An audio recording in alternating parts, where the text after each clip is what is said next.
description for what Shamus actually accomplished. "Spirits," Ava said. "I guess that explains why King Neptune is hoisting that ginormous jug of wine." The float was built to represent an ancient seagoing galleon, complete with billowing sails, 3 decks piled one on top of the other, and a carved, barely decent mermaid figure on the prow. Pluvius crew members hung off every railing and crossbeam, tossing beads and waving at the crowd. 51 weeks of the year, these men were business moguls and staid society leaders. Their walk-in closets probably held a pair of Berluti shoes to match every one of their Zegna, Burberry, and Armani suits. Tonight, however, they were all robed in white satin and wore white, expressionless masks. On the very top deck of the float, a rotund King Neptune figure was firmly ensconced on his golden throne. His gigantic motorized head lolled back and forth, his mouth gaped open, and his eyes fluttered and blazed yellow.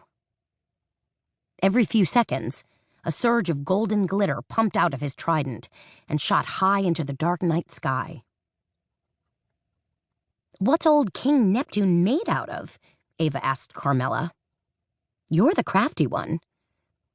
Does it look like papier-mâché?"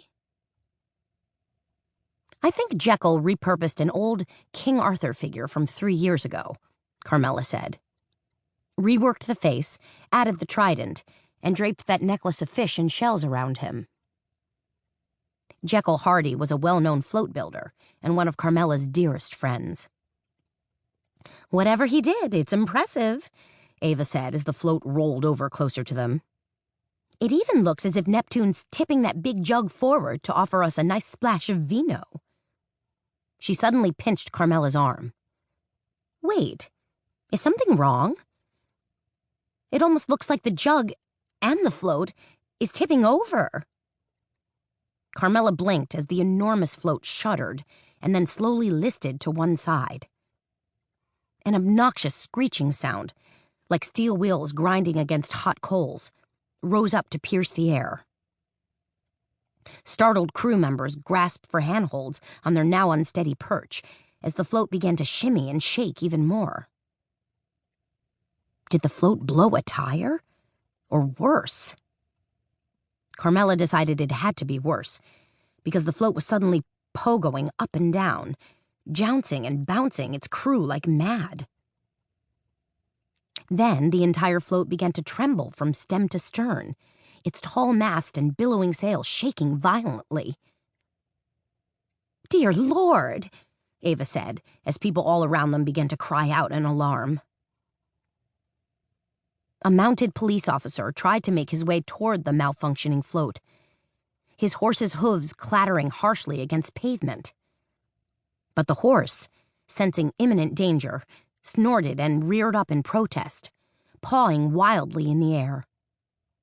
The officer leaned forward, tugging on the reins, trying to get his horse under control as the float continued to sway from side to side, each motion more drastic and violent than the last. "That float's about to crash and burn," Carmela yelled as the crowd began to back away. She glanced at the front of the float, where Shamus and a few other crew members were hanging on for dear life. And no wonder. The float seemed to have lost all control over its direction. It was headed right into a throng of onlookers, rolling like some deadly Trojan horse as it listed badly. A ruptured ocean liner about to sink. "Get back! Get back!" a policeman yelped. And the frightened crowd did jump back. Sort of.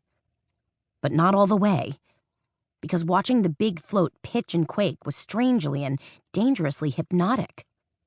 Like watching a train wreck. And how often did you see a big-assed Mardi Gras float completely out of control? Well, never. But the show had just begun.